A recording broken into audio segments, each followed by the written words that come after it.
بسم اللہ الرحمن الرحیم۔ کیا واقعی ایک مسلمان جنرل کے حکم پر جنگل کے تمام درندے، وحشی شیر اور زہریلے سانپ علاقہ چھوڑ کر چلے گئے تھے؟ یہ واقعہ اسلامی تاریخ کے ان حیرت انگیز اور ناقابل یقین لمحات میں سے ہے جس نے ہزاروں بلکہ لاکھوں لوگوں کو حیران اور پریشان کر دیا۔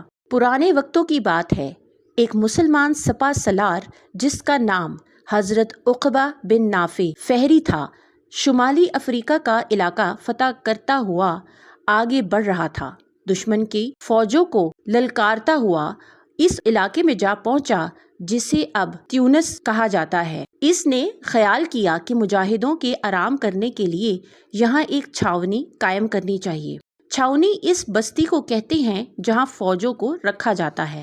جب عقبہ بن نافع نے چھاونی قائم کرنے کا فیصلہ کر لیا تو وہ اپنے ساتھیوں کو لے کر موزوں جگہ دیکھنے کے لیے نکلے، اور انہوں نے یہ بستی بسانے کے لیے ایک ایسی جگہ پسند کی جس میں گھنی جھاڑیاں اور درخت اگے ہوئے تھے۔ اس کے علاوہ جنگل کے تمام وحشی جانور، شیر، چیتے، بھیڑیے اور گینڈے وغیرہ بھی وہاں بہت زیادتی سے موجود تھے۔ سپہ سالار نے چھاونی قائم کرنے کے لیے جگہ پسند کی تو ان کے ساتھیوں نے کہا، حضرت یہ جگہ تو بہت خطرناک ہے، درخت اور جھاڑ وغیرہ تو ہم لوگ صاف کر لیں گے، لیکن ان درندوں کا کیا علاج کریں گے جن کا کوئی شمار ہی نہیں؟ انہیں مارنے کے لیے تو ایک لمبا عرصہ درکار ہوگا۔ حضرت عقبہ نے اپنے ساتھیوں کی یہ بات غور سے سنی اور پھر ان سے کہا، ہم نے چھاونی قائم کرنے کے لیے جگہ اس لیے پسند کی ہے کہ یہاں سے اس پورے علاقے کی دیکھ بھال کی جا سکتی ہے۔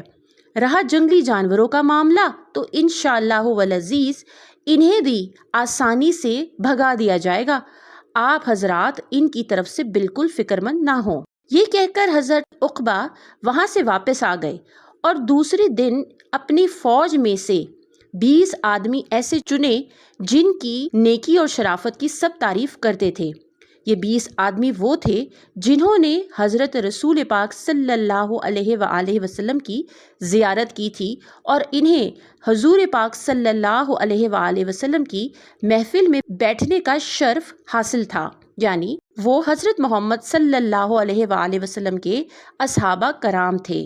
ان 20 مبارک ہستیوں کو لے کر حضرت عقبہ اس جنگل کے کنارے پہنچ گئے۔ انہوں نے وہاں 2 رکعت نماز نفل پڑھی، پھر ہاتھ اٹھا کر اللہ پاک سے دعا مانگی اور اس کے بعد جنگل کی طرف رخ کر کے اونچی آواز میں بولے، اے جنگل کے جانوروں، تمہیں یہ بات معلوم ہونی چاہیے کہ ہم اللہ کی فوج کے سپاہی ہیں اور اپنے گھروں سے اللہ کے حکم کے مطابق یہ ارادہ لے کر نکلے ہیں کہ غرور میں بھرے ہوئے کافروں کا زور توڑ کر ہر جگہ امن اور انصاف کی حکومت قائم کریں۔ ہم نے اس جنگل میں اپنے مجاہدوں کے لیے چھاونی قائم کرنے کا فیصلہ کیا ہے۔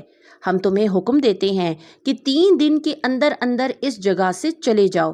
3 دن گزرنے کے بعد تم میں سے جو یہاں دیکھا جائے گا اسے قتل کر دیا جائے گا۔ جانوروں کو یہ حکم دے کر حضرت عقبہ وہاں سے واپس آ گئے۔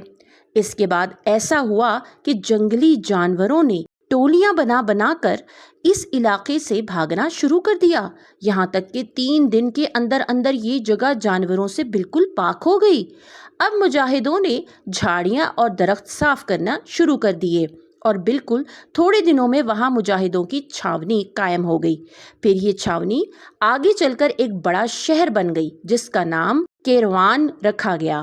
یہ تاریخ اسلام کا بالکل سچا واقعہ ہے اور اس سے یہ بات ثابت ہوتی ہے کہ جو لوگ سچے دل سے اللہ پاک کا حکم مانتے ہیں اور اپنے دلوں سے لالچ، بغض، حسد اور دوسری برائیاں مٹا کر نیکی پھیلانے کو اپنی زندگی کا مقصد بنا لیتے ہیں، جنگل کے وحشی جانور تک ان کا حکم ماننے لگتے ہیں۔ حضرت عقبہ ایسے سالار تھے جنہوں نے ریگستانوں کو عبور کرتے ہوئے اسلام کا پرچم افریقہ کے دل تک لے گئے، اور جب فتوحات کرتے کرتے سمندر کے کنارے پہنچے تو اللہ سبحانہ تعالیٰ سے ارشاد فرمانے لگے، اے اللہ عز و جل، اگر یہ سمندر میرا راستہ نہ روکتا تو میں تیرے دین کو پھیلاتا پھیلاتا دنیا کے آخری کونے تک پہنچ جاتا۔ انہوں نے نہ صرف شمالی افریقہ تک اسلام کی روشنی کو پہنچایا بلکہ اس کے ساتھ ساتھ کیروان کا شہر بھی بسایا۔ فتوحات کرتے کرتے وہ آگے بڑھتے چلے جا رہے تھے کہ اچانک دشمنوں نے ایک دن ان پر حملہ کر دیا، اور اس کے باوجود انہوں نے ان سے مقابلہ کیا، لیکن اللہ کی راہ میں شہید ہو گئے۔